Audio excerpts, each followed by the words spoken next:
Good evening, everyone. Welcome to another night of Unveil Paranormal.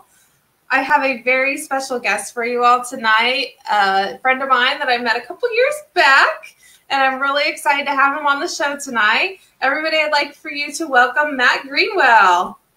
Hey, how y'all doing tonight? Hi. Welcome, Matt. Just as a reminder to everybody, this is a Q&A, and you are more than welcome to comment any questions you may have for Matt. Hi, Jeremy. Welcome. Jeremy's actually who I was telling you about earlier. Okay. How you doing, Jeremy? I was giving him a little background of my background before the show, guys. But tonight is about you, Matt. And I'm very thankful that you joined me tonight. And so first thing I'd like for you to do, if you don't mind, just kind of introduce yourself and tell us a little bit about your experience in the paranormal. Well, my name is Matthew Greenwell. As said, I've been doing the paranormal since the mid-90s. We started out like most people did. A couple of friends sneaking around in graveyards, things like that, going to haunted houses and things, kids do that you're probably not supposed to do.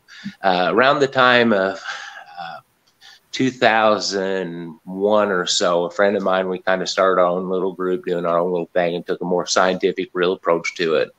Got permission to go places, did things like that, did a few house investigations. Doing a friend's house investigation, we stumbled upon another group called the Indiana Ghost Trackers. When we did that, I quickly moved up and became a chapter director with them and did that from about 2004 to 2009. And then some things happened and we kind of disbanded away from the group the Terre Haute chapter did, and we formed our own group, which is Paranormal Investigations of Indiana. And then that lasted for about 3 years or so. And then I kind of got out of the field for personal reasons, still helped out friends, family members, things like that. And then came back and started doing a radio show. I was a guest on a radio show called Dead Zone Radio out of Terre Haute. And from that point on, kind of formed into a little bit of a different group called Parascience of Indiana, which I would actually still consider myself a part of if I was to practice investigation and things like that on a rare occasion that I do now. So that's really about how things went. And I left Dead Zone Radio about 2.5, 3 years ago when I moved up to Noblesville. Awesome. Thank you. So starting the investigation back in the 90s, I mean, that's pretty much before the big, ghost hunters, ghost ventures, all that had come through. Sure. So did you have, the equipment and all that they had prior to the shows, or did the shows just kind of expand people's ideas of ghost hunting equipment? We started out with a micro cassette recorder and a Polaroid camera. If you can imagine how much the film costs doing one of that, taking the pictures and things, So that's really what my friend John Murphy and I started out doing. That was kind of the start of it all. Along the way, we started buying cheaper equipment, like, compasses, things like that react magnetic fields. Eventually got us a K2 meter and things like that, Gauss meters. We kind of built up slowly over time, kind of what we could afford between the two of us to throw into it. Right. And that's so cool to think about, in a way, you just had Polaroid camera, or you had a cassette tape or whatever. Mm-hmm. And we still use those tactics, just newer technology, really. Absolutely. And it's a much cheaper technology to take 1 million pictures with your phone than it was for $1 exposure on a Polaroid, Oh my gosh, I could not imagine. Yeah. And then you sit there and shake it, put it on the sun. The way we came upon the equipment, things like that, is we had seen movies like Poltergeist that had the paranormal investigators that came in there. We had heard about some of the earlier days of the Warrens when they went into the Amityville house, things like that, and some of the stuff they did. But early on, my friend and I decided we took a plain scientific approach to it. Right. And that's what I've always been about. For sure. And your kind of style of investigation has always been more scientific, correct? Absolutely. I don't look down upon people to have the gift of sight to be able to see things such as that. It's just in my findings is I'm always worried about someone that someone that says they do but doesn't, and would tell this homeowner. I actually had this happen in the early days. Oh, we had someone that did an investigation with us who claimed to be psychic. I really don't believe they had the gift. I think they were looking for attention. Yeah. And they said some things. We got nothing in this house, and they said some things like, whatever's here is coming to get you guys. And this guy moved out of his house. He was renting his house, and then their landlord tried to sue us because of him moving. Really? Yeah. He said, Matt Greenwell with Indiana Ghost Tracker said this place is haunted. So I'm out of here. That breaks my contract. I'm out of here. So Matt Greenwell starts getting emails, So yeah. Oh my gosh. Yeah. So that's that's one of the main reasons why I stick to science with it. Right. Absolutely. Oh my gosh. That is scary. And that's true. Like we have a lot of investigators out there who are doing this without even a thought. And there's a lot of mediums out there, psychics, and they just don't even think about the consequences of what's coming out of their mouths. Yeah. You want to be transparent with the client and tell them, that this is all, they can take it how they want, but you're not liable for any choices they make. That's one of the reasons for science is I wish I would have had some sort of recording to go back this up, because I could, he could have played that for his landlord and said, "Here's what we got." He says, "Played it through Goldway. This was inaudible by human ears. Now tell me what the hell this is," and that's why I'm moving. Right. For sure. Yep, Jeremy, absolutely. So back in the day, we quite didn't think about those contracts as much. That kind of woke me up to all that. Yeah, I sure did. Yeah, and you can be liable for anything when it comes to this field. So you have to be very, very careful. I think it's scary how many people accept residentials that should not be accepting residentials. People who do residentials have to be a very different set of personality characteristics and responsibility than just anybody in the field. So I do apologize to anybody who's doing residentials and questioning you, but it's the fact of life. It is just how it is. Yeah. Welcome, Donna. Welcome. So yeah. Anyways, so with that said, though, when it comes to the equipment, what kind of equipment do you like to use on the field? I've had some experience in passive tri-field meters. I've actually seen K2s, Gauss's work at several times. I'm still pretty basic. Night shot cameras, of course, things like that. I'm still kind of fairly old school, probably stuck in the early mid-2000s when I was doing this all the time. So things like that. So none of the newer stuff, like what would be newer? Maybe as an SLS newer, probably. Yeah. The pointer light systems that they say will pick up, when something blocks through that. I've never got to really experience much with that and play with that. Just basic things like that. Gotcha. Yeah. My idea of ghost hunting before I got into the field was just a flashlight. So I did not. If something jumped out behind a bush and scared you, right? Yes. That's how I investigated until I got into the actual field. You had some fun experiences during those times. Those are probably the scariest investigations I've done. They sure are. I've always wondered if the other side knows when we're filming them or trying to record the audio and they don't show up when they know we have nothing on us. Nothing that can prove their existence for some reason, if they're not just a little bit more apt to jump out and show themselves. Right. It absolutely seems that way when, when nobody shows up and then they show up when you're just there with a flashlight. So, I know did you co-hosted a show there at Dead Files? Is that correct? What's that? Did you co-host a show on Dead Files? Is that correct? Well, it was Dead Zone, and I came on as Dead Zone. Okay. See, I actually wore their shirt. Still good friends with those guys. Think the world of them. Good people. Yeah. I came on as a guest and never left, really. Never left. No, ask you want to send next week. We're going to have this and this person on. Yeah, sure. And then next thing I know, I was a regular every week on it. Yeah. And it wasn't just you, right? Your brother was there too? My brother set in some episodes. there was our good friend Jimmy Tucker, who was one of the main people at the radio station who really started it. Jimmy Tucker and Michael Jordan were the two that started it through the radio station. Lee Poirier was the one who kind of founded it and brought it to the radio station. Okay. Michael Jordan's passed, and so is my brother now. Both really good people. Michael Jordan died very young. He died in his late 30s. Oh, wow. Yeah. It's sad to see, but Jimmy's still with us. Lee's still with us. Lee's a good guy. I think, as far as I know, that Lee and some of his friends, his wife, and and Dustin, I think they do their own thing on like a podcast, kind of like this. Okay, gotcha. I lost track of them. I haven't been in touch with them very well lately. Yeah. I remember when I met you and your brother. It was Hannah House. I can't remember which year it was, but it was Hannah House. 2019, I believe. Was it 2019?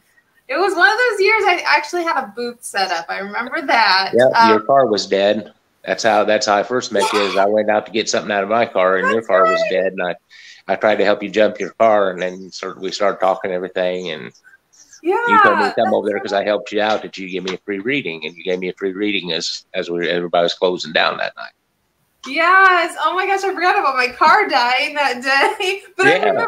I remember because I remember you so well, and your brother. Your brother, I remember because of his hat he had on. Yeah, so actually, in that profile picture, that's the same hat I was wearing. I went to Gettysburg here last few months ago and spread some of his ashes up there. That was one of the pictures from one of the places where I took his ashes at. Yeah, okay. That was one of his favorite places in the world. So. Oh, that's awesome! But you got to take him there. But you specifically, I remembered like your story about, because you at the time you were doing like a weight loss thing, and I just thought that was such an awesome story. Yeah, I went through bariatric surgery. I went from close to 400 pounds, about 398 pounds, to down about 235, and was getting in really good shape. And over the last year and a half, I've had some major health problems. I've actually lost a leg and had some severe stomach problems. Kind of lost a bunch of weight, and now I gained back a little too much. So at least I'm healthy again. Positive vibes to you, Matt. Positive vibes. Thank you so much. You are such an awesome person. You shouldn't have to go through all that. Yeah, it is what life is. God tests us all. Right. Gotcha. But I would love to actually talk about your brother that we did meet that day. You and I had discussed this previously, because your brother, to me, it seemed like you and your brother were pretty close. Oh, we were very close. He was kind of a brother / father / best friend all in one to me. So really, my dad was an alcoholic and was not around in my life growing up, and he was 10 years older than me. My brother was. So in his early teens, he was somewhat trying to take me under his wing and trying to show me things. So right. And I know his passing came in unexpected, I assume.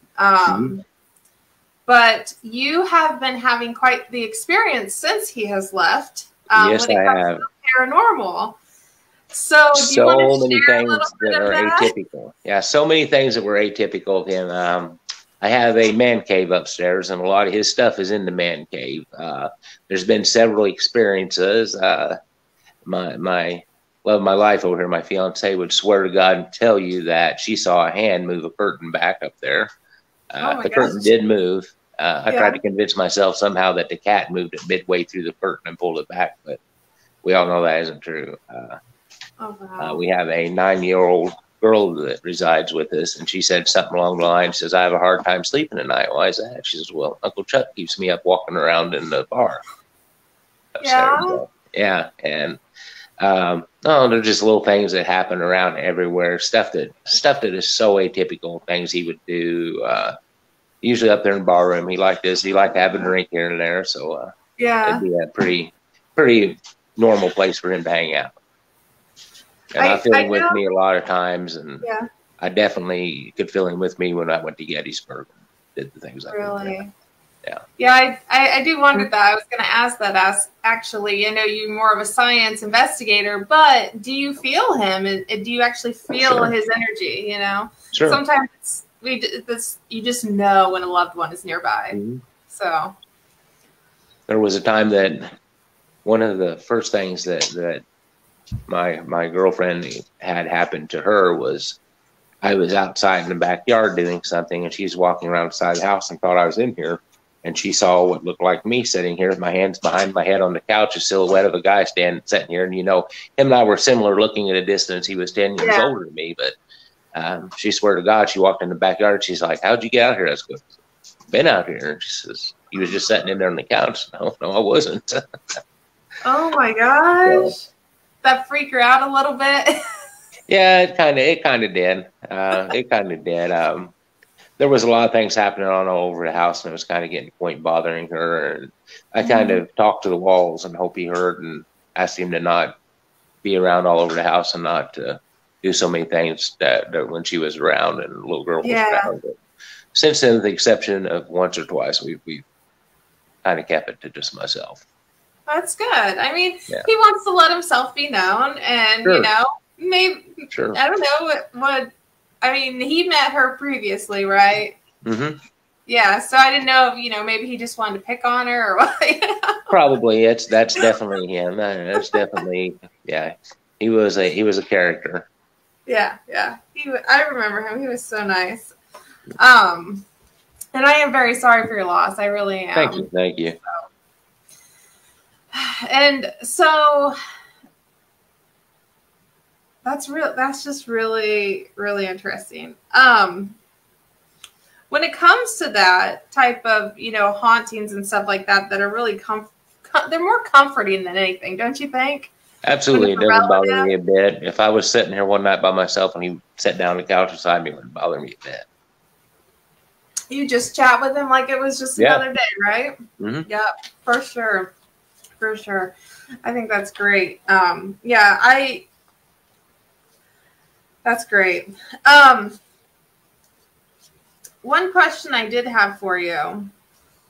Have you guys ever worked with a medium or any psychics on any of your investigations? Other than you did mention that one story, but since then? Yes. I can't give you her name because she asked me to promise that I'd never let her be known. We went and investigated a mental health facility in Indiana. And the guy, it was still actually kind of halfway inhabited. They had like people in one of the buildings, kind of like old people and people that it's kind of like a care facility for the mentally ill and the elderly. Right. So we had to stay in this one area, and this guy that got us in there actually was like some administrator there. He said, he says, my mom will be here and everything like this. And I watched her walking around with these guys, with her and her son, and she was telling them, pointing and stuff like this. And I told her she's doing it. Here we go. Because it was really close to when the bad stuff happened I told you about. Here we go. And I don't know these. And later on, I'm mid-investigation. He says, hey, Matt, can you come into my office with me? And I come in there, and his mom's sitting there. And she says, you think I'm completely fake, don't you? And I said, Em, I'm sorry, but yes, I do. And she named people by name. It was nothing I've ever seen. Like, at the time, I was in a relationship kind of secretly with someone.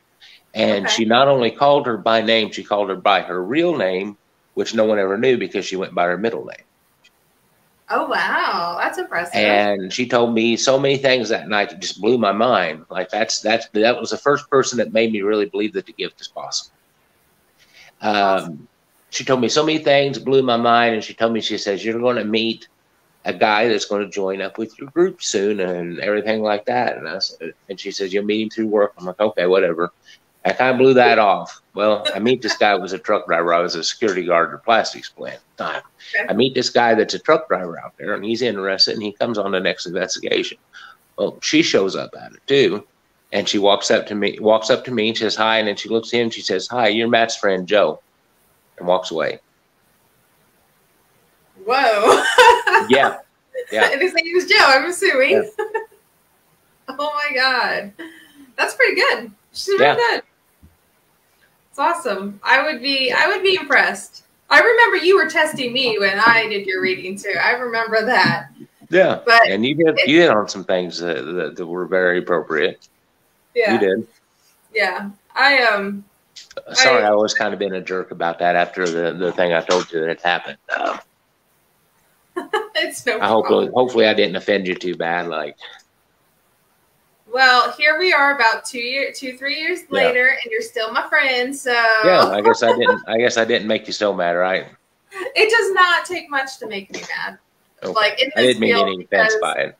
Yeah, when it comes to this field, I'm pretty okay with like skepticism and sure, people with different beliefs. The paranormal period, when I've mentioned in the past to just the person out of the blue that I do paranormal investigating, I think, oh my God, you're some weirdo, you're obsessed with death, you're this, you're that, you're trying to make money doing it, whatever. Like I said, I've never accepted a dime for anything I've ever did. Right.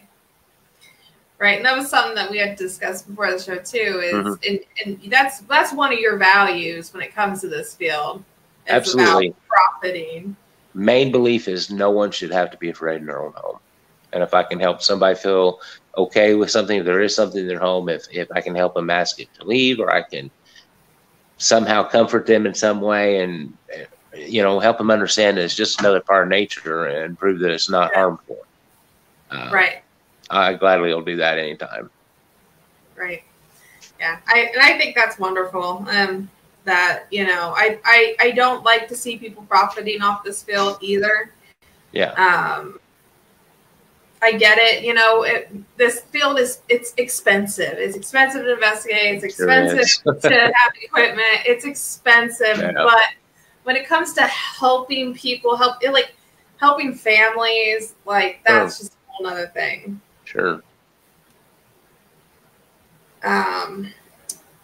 Also, guys, just as a reminder, if you do have any questions for Matt, feel free to put them in the comment section below, and we will get those to him. So, what was your first experience in the paranormal? Like, was there something that triggered you to get you into this field, to just become curious of it? Did you have a paranormal? Uh-oh. We just lost him. No. See what happens. How's everybody doing tonight?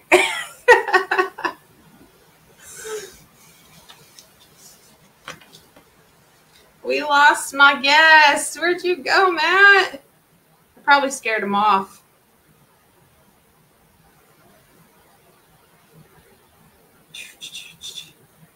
Oh, there he is. Come back.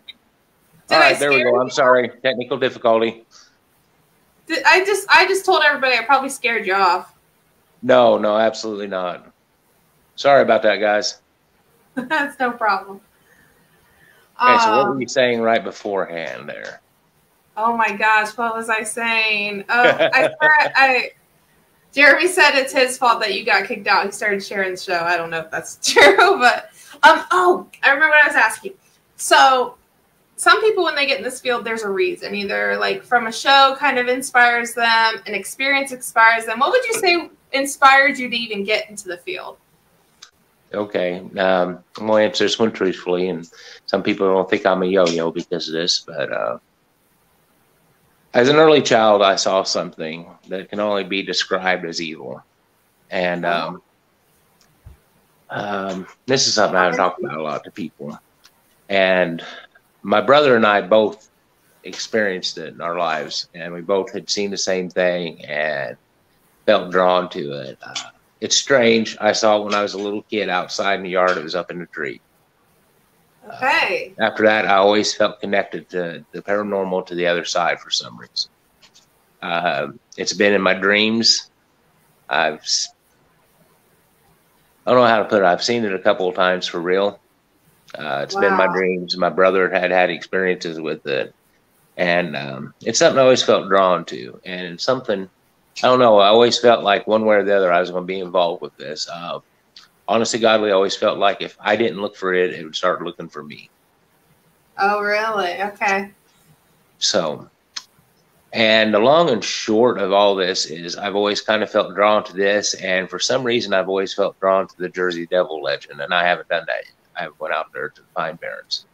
Oh, okay. So I don't know if that coincides, but I've always felt like a drawing to both. So. What you would see, did that have any, I'm not familiar with Jersey Devil that much, but what you would see, was it anything similar to that? Very similar, actually. Really? Best way I could describe it is, if I was to give it a movie reference, kind of something along the line of the thing, The Wishmaster, if you ever seen that. But I'm sure somebody what has about Tales from the Dark Side, the Gargoyle Lady in Tales from the Dark Side? I don't watch a lot of movies, Matt. I'm sorry. All right. I will, kind of a Jeepers Creepers kind of thing. Everybody knows that one. Yeah, I know. Not quite like that, but kind of something that was man-shaped that had wings. It was really, I've often so many times doubted myself, and then as soon as I start doubting myself that I saw it or something, I'll have a dream about it or something. Yeah. So that's interesting. So when you see it, does it just disappear? Or does it just kind of scurry away? As strange as it is, it's somehow, a few times I've seen it like actually in real life, it almost seems as intimidated by me as I am of it. Really? I can't explain that. If there are any demonologists out there that are listening to this or anything like that, I would love to hear your opinions on it. Right. Wow. Yeah, that's. I don't know. I get freaked out that's what kind of started it all. That's like, if I could be around this thing or see this thing and not be afraid of it, I felt like I shouldn't be afraid of anything. And I experienced real fear at first with this, like worried about what it was, why it came in my dreams, things like that. So it kind of made me numb to your basic everyday ghost being afraid of it. Right. If that makes any sense. Right. Like, it was probably one of the scariest things you could possibly see, therefore. Absolutely, yeah. Yeah. Definitely one of the scariest things most people can imagine seeing. Yeah. Yeah, and the other guy actually had it happen. Yeah. There you go. Jeremy York remembers it. Yeah, that's that thing in that As You Wish. Yeah, I saw that movie years later, and I was like, oh my god, that's pretty close. Yeah. Oh my gosh, I have to look that up now after the show. Yeah, I think I'm some sort of yo-yo or weirdo or something. I've never discussed that publicly. Only a few people have ever heard me talk about that. Well, thank you for sharing on my show. Problem. I appreciate it for sure. So what's since we're talking about scary things, what's one of the scariest locations you've investigated? Oh, well, that still under contract clause on this because there's still a possibility it's going to happen some things. But the mental health facility I was telling you about, that we went in that night, and the lady that blew my mind with the psychic stuff. There was a feeling of unwelcome in some places in there. They had done some. It's in Indiana, but that's about as much as I tell you. And it's not the one up here in Indianapolis that most people associate with. Yeah. There was a feeling of it. There was a feeling of dread in a few places. I was using a parabolic microphone, and I heard my name on it. Okay. It said, "Matt, come here." I was plain as day. Then there was a time where I was walking up to, I think I was running some camera line, second or third time I went out there, and I go past this doorway, like at the top of these stairs, and on what used to be like the doctor's ward level. Okay. And I'm looking forward, but out of the corner of my eye, I can see there's this little boy in this closet that's at the top of these stairs. His feet aren't touching the ground. I made him out perfectly, like I could see everything about him. And I'm sitting there, and the stairs go, big winding staircase, goes straight down, all the way down to the basement where they had the morgue at. Because one point in time, this house tuberculosis patients also. Oh, okay. So they're down here, straight down to the morgue. Like, if this thing comes at me, shoves me, anything, I'm gone. I'm done. And I'm sitting there, I'm looking forward, and I'm looking at mine. It just keeps sitting there.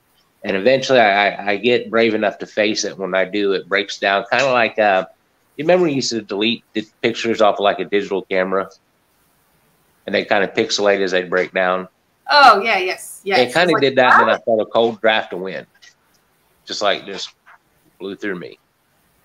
Really? That would be so wild to see. The craziest part about all this is flash forward a couple of months, and this friend of mine, his name was Jamie, he calls me, and he tells me, "Matt, I had another group investigating in here the other night, He says, and there was tunnels in the basement. He says they all came screaming out of the tunnels, and they said there's a little boy down there chasing them, and they described this little boy exactly like what I'd seen. Really? Yeah. Oh my gosh. So. But it was scary enough for them to all run, you know. Wow. Absolutely, you know, strongest feelings I've ever felt in a place, probably Gettysburg. That's something completely different. So at it's Gettysburg, a whole different world up there. Did you investigate, like, just because I've never been to Gettysburg, so I'm sure there's like buildings and there's probably grave sites, stuff like that, like a blend of tons places. of monuments, not a whole lot of grave sites other than the one main cemetery, but tons and tons of monuments. Like you look out in what you would think would be a cornfield, and there's these big monument statues out here everywhere to every infantry. We think about the energy of this place. 55,000 people died in 3 days. Oh my gosh. Yeah. And some of the areas like the wheat field, they said you literally couldn't take 2 steps without hitting a body after the battle there. Wow. So it's just the energy of the place is unreal. You being sensitive, it's like you need to go there. The feelings you would have would just be unreal. I promise you. I might be overwhelmed. Yeah, you probably would be. Yeah. But I'd still go. Yeah, it's a fun place. I've been 3 times. Yeah. And I will go back again several more times. So did you investigate when you were there? What I was going to say was, did you investigate like a specific building or just the land or just wherever you can? Because wherever I could get into, pretty much. What I could do, some of the things, you know, there's like some restaurants that have some storage there. You know, I went to the bathroom a couple times and did, you know, EVP session because they're just overrun with requests. They wouldn't let you, you know, stay after hours and do anything because there's a billion groups trying to talk them into that there. Right, right. But the streets, the streets that go to everybody's houses that still live there, everything like that, go right through all these monuments. My suggestion is, obviously you can't stop and get out and walk around after dark. That's illegal because they don't want anybody, you know, to trespass or damage any of the monuments.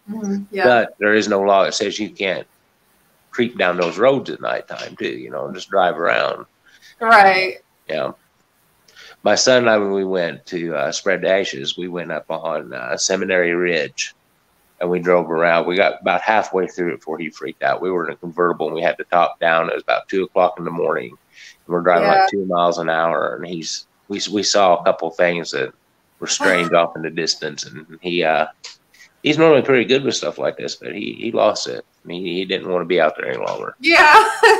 Can imagine, because I almost feel like I'm being surrounded by like spirit out there. Like if you just got the top down, it would be unreal. Like if they really could talk to you and you could hear them audibly in your ears, it'd be unreal. I can imagine.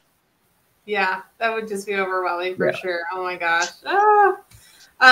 Do you have any investigated locations that are kind of on your bucket list that you haven't got to get to yet? Oh, absolutely, absolutely. You know, most of us do that. Amityville is one that we always want to do. Okay. Of course, I'm waiting until I feel completely healthy enough to do it. But Pine Barrens in New Jersey, obviously. The big bucket list one for me is Brand Castle in Romania. Oh, yeah. Dracula, you know, that's the big one for me. Yeah. That's really cool. Yeah, well, hopefully you do start to get feeling better and then you can get back out and investigate and all that. Would you have any, if you don't mind, do you have any like pet peeves about the paranormal field? Some people do, and I love asking that question because it's always interesting what everybody else's opinion is. People making money is my biggest one. People who tell homeowners, building owners, frighten people things that they can't prove scientifically. People who have did the shows and made a massive amount of a living off of it and continue to almost mock the paranormal. I'll go ahead and say, you know, Zach Baggins is someone I really have I have no respect for, actually. The things that he's done. The way he's conducted himself and things, the way he handled the situation with the house up by Gary. the demon house that the movie's on, things like that. The fact that he started a museum off of these evil possessed items. Okay, let's say that he bought the actual Dybbuk box. Let's say that that's real. So let's say everything that he bought that he's put in that museum is real. Right. Does someone really have to touch it for that demon to move through? Can that demon not move through a little piece of glass to a vulnerable kid whose parents walked him through there? Absolutely not. And guys like that do not care if it does, because he made his ticket price off those people. Right. So there's my pet peeve. There's my main one. Freedom of speech. I know I probably shouldn't say all that stuff about celebrities and name names, but freedom of speech, it's a beautiful thing. I have already supported you on this one because I too am very critical of celebrities in the field, especially when they see that it's a cash cow for them and they just eat it up. I had some of the same issue with the Warrens actually also. You think there's their horror museum that they let people into, and most of those things weren't behind glass. They were just standing there, you know. Right. You know, it's really, if they are haunted and they can hurt somebody, you know. Yeah. You can't prove it most of the time, it seems like. Yeah. It's just the story behind the item that makes it scary. Sure.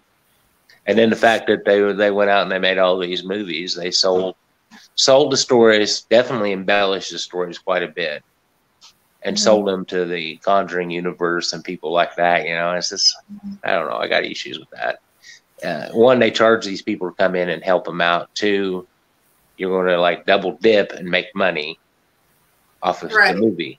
You know, Did the Perron family receive any spatial income from the original Conjuring movie? No, I don't think. No, but they deserve to. It's their story, and they paid for somebody to come out and tell them their story, pretty much. You know, so that's my issues. You and I must have watched the same documentary on the Amityville situation, because there's a documentary, I can't remember what it's called, that I watched, is not in favor of the Warrens and anything they've done. It's very, and I'm going to lose viewers for saying this, I know, because I have a lot of viewers that are huge supporters of the Warrens and everything they did, and it's just, I'm not into that type of thing. I think it's great if people contribute to the field. But I will compliment their is it their son that wrote the Ghost Hunters Bible, Joshua P. Warren? I believe it is.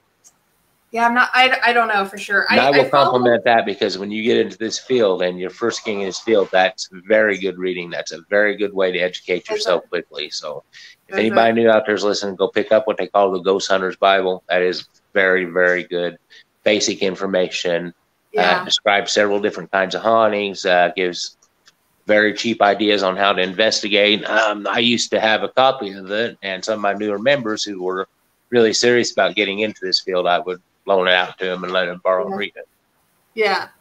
Well, that's good, you know. And I'm not, you know, we're not saying that the Warrens are all bad. We're just saying there's questionable things that had gone on. I didn't appreciate it. You know, even if she had a gift, he was good at what he did. Whatever. We won't try to debate that, because I never met him. We had a chance 2 years ago, and I passed up on it because I felt the same way years ago I feel right now. Okay, gotcha. Yeah. And they're both passed on. I hope they're doing well on the other side. I wish them nothing but luck. It's just we have different opinions on what the paranormal investigation field should be. Absolutely, and that's the wonderful thing about the field. And I don't think people who are newer in the field understand that is. Investigating is very different from TV, but two, everybody has their idea of what a good investigation is and how to properly investigate all that. And it's not a bad thing to be different from everybody else. No. Because it gives us opportunity to see what works and what doesn't work. Sure. And you can get evidence in a variety of different ways. So, you know, that's one thing that, you know, if there were people who were just getting into this field, what kind of advice would you give to them? Yeah. It's really hard to say. He said it pushed me good, man. I don't think I understood it quite right. Yeah. So if if somebody came to you and they wanted to get into this field, what, other than telling them bring a flashlight, because people forget that for some reason, what other advice would you give to them when they're first getting into like investigating? One is, you know, it is going to cost you some money the more deeper you get into it. Two, be of strong mind. If you have something going on in your world that's weakening your mind, if you have some issues, things like that, that's your mind isn't quite right set, don't do it. I believe that's when things can work through you, is when your mind is weaker. I've always believed, you know, I know several people that do the prayer of protection, like candles, do all that stuff. Nothing wrong with that. If that's what you believe in. That was always my advice. If I thought that there was something that was possibly malevolent in someone's home, I would always tell them, well, what's your religious beliefs? And thing, you know, Catholic, obviously, you know, have bless the house, things such as that. Go to your own beliefs on it, but be strong in mind. Believe in your beliefs. If you don't believe in your beliefs, then you probably shouldn't get into it. If you're really unsure. The mind is very, very, very powerful thing. And sure. Do you think that the field itself can negatively influence those who are not strong in their mind at the time, or they're very distracted by life? You know, do you think it can? Absolutely. I think that's how possession happens. You think that's how possession happens? Okay. Absolutely. Yeah. So don't be vulnerable. You know. So if you are, put it off for a while. Just don't go chasing a dog unless you're ready to handle a bite. So with that said, I met a guy an older guy who actually got into investigating because he fell pretty much terminally ill. Mm-hmm. So, I mean, he's really in a vulnerable state of his life, but he actually wanted to get into it because I think he was scared of death. So he felt compelled to do investigations as maybe a way to get answers. I mean, would you say in that situation, that's probably wasn't a good idea? Maybe, you know what I mean? Probably not, because he was searching out for one specific thing. And I've always believed that evil entities can make things seem other ways. So right. That's why, you know, why is it that we hear so many children EVPs? Right. Is it really children, or is it half of it maybe children and half of it evil entities trying to seem innocent to trap us? Non-threatening things. We get so many non-threatening things when we're doing these. Like, I could probably go through every EVP I ever gotten. There was quite a few back in the day. Mm-hmm. There was a large percentage, too much of a percentage, that was children or innocent sounding women. And I always wondered that, like, is this trying to trap me? I kind of got into one place I went to, and it was Edna Collins Bridge, if you're familiar with that. It's kind of out in the Rockville area, kind of out there. Okay. There's an old covered bridge, and the legend is that it was named after a little girl who drowned out there, which is false. The legend was named after a gentleman, I believe a gentleman's fiance that built a bridge or something along that line. Okay. I just remember it wasn't a little girl who drowned out there. But the old legend says this little girl drowned out there, and we heard the little girl's voice on EVP, and we got kind of, me and two friends of mine, we got hooked into going out there all the time, and we kept going and going and going. And then all of a sudden we were starting to get different things. We got a male voice a couple times. Okay. We got something that sounded exactly prototypical of what you would think something in a horror movie or something bad would sound, you know. We were set, you know, we started our recording station, we got a car, and we said, we're getting ready to enter Edna Collins Bridge, and it went, come in, like that. You know, it's just, and we started doing this thing, and we actually kind of started playing around with that idea that maybe they do know we're recording them, things like that. Sometimes we'd start the recording session in the car, put it in our pocket. You know, of course, you get to rustling your shirt, things like that. You kind of have to listen to that. So we didn't accept anything as EVP that wasn't very blatant. Your shirt can't say, come in, you know. But if you can, you got a shirt you need to get rid of. But we would do things like that.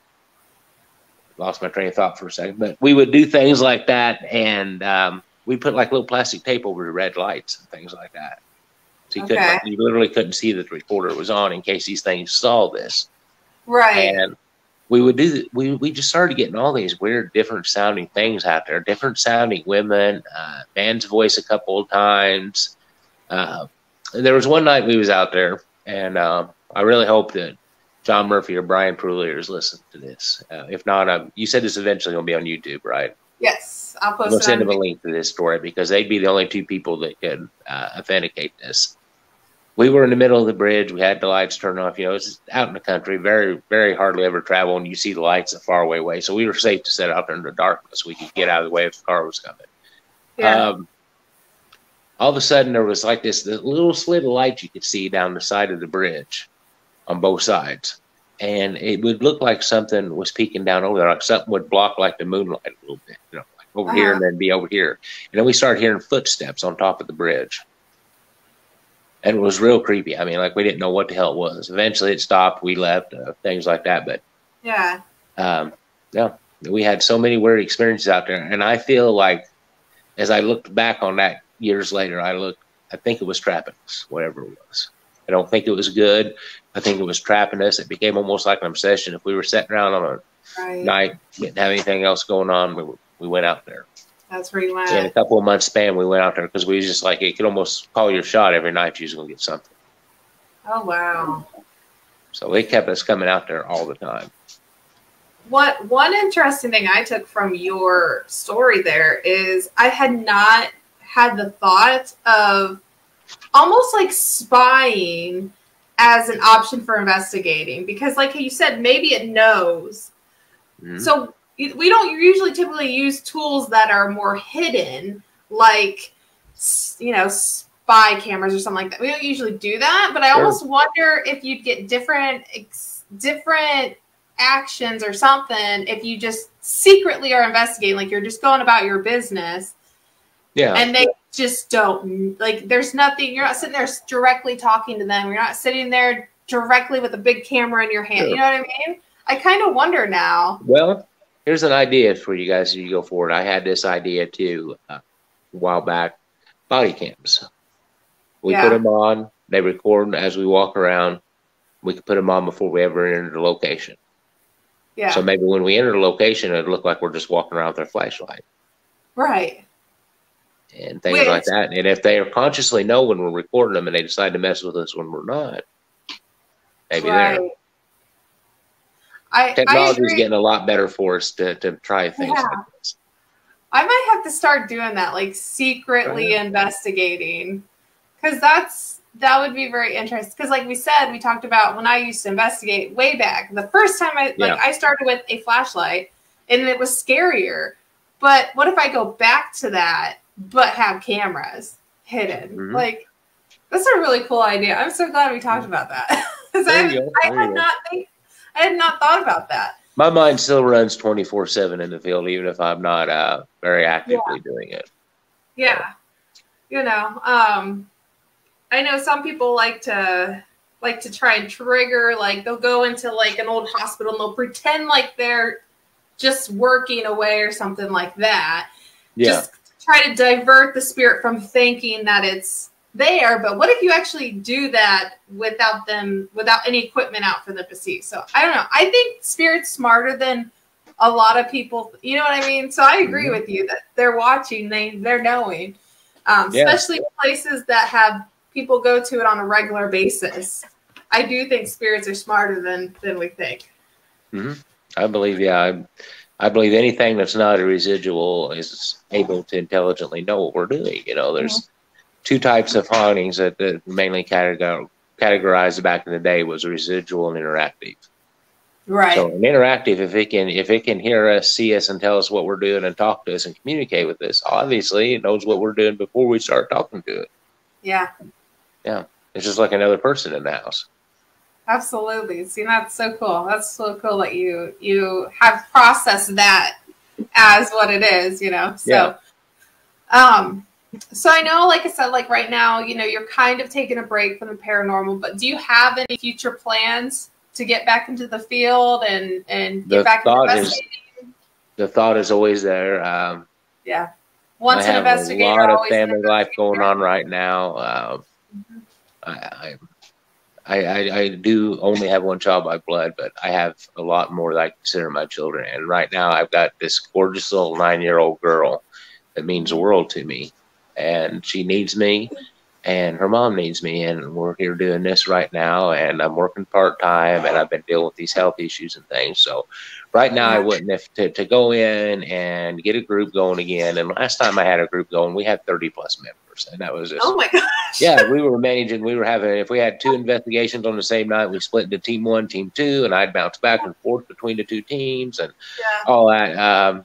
So for me to get back into it to that level, I really would it would probably be after 10 years or so, after the little girl goes to college, things like that. And maybe I can convince this gorgeous, sweet lady that's sitting across from me to get involved with me in it. And, as she's hiding her face, she's afraid we'll flip around and show the world to her.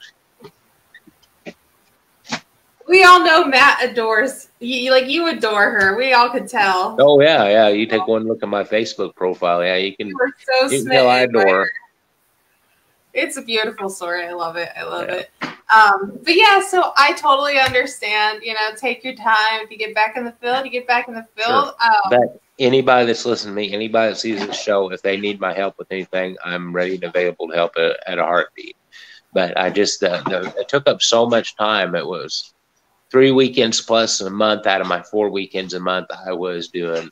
We had always got everybody together to do one hunt. Like we would, there was a gym in Clinton that we could rent for the overnight for $100, and very active, very good place. And we'd always do that. And I'd make sure if I had a couple new members coming in, we'd do that for that week, for that month's hunt. And because it was a good place like to go and practice yourself at. You know, it wasn't an investigation. They didn't want any reports. We were just renting the building off them. Okay. And it was cheap to rent. You know, we'd throw $100 in and rent it, and we'd go in there for the night. Usually something spooky would happen. Got a lot of good memories of that place. A lot of things we did there. So to get into it to that level, and then we have investigations, and sometimes you go a month without investigations. Other times you'd have 6 in. And you're trying to figure out, how am I going to book these around work? How am I going to book these around family time? How am I going to do this? It's just, it takes too much time for me to be involved with right now to that level. Yeah. But I always be able to do things like this. I'm always willing to share my opinion on the paranormal world, and I'll always be there if anybody needs it. Well, I greatly appreciate you taking the time tonight to be on the show and, share your stories. Yeah, it's great. I've had a blast. It's been a long time since I've talked in this level about these things. So yeah. I really appreciate it. I'm so glad that, you and I have remained friends since the Hannah house. And so it's great. Well, the show's about to end, so everybody, I do want to remind you, Matt did say you can always reach out to him if you do have any questions. He is an experienced paranormal investigator. He does have quite the opinions that I love, and he can help you in a lot of ways. Also, everybody, I do thank you so much for joining us tonight on tonight's show and meeting Matt and chatting with Matt with me.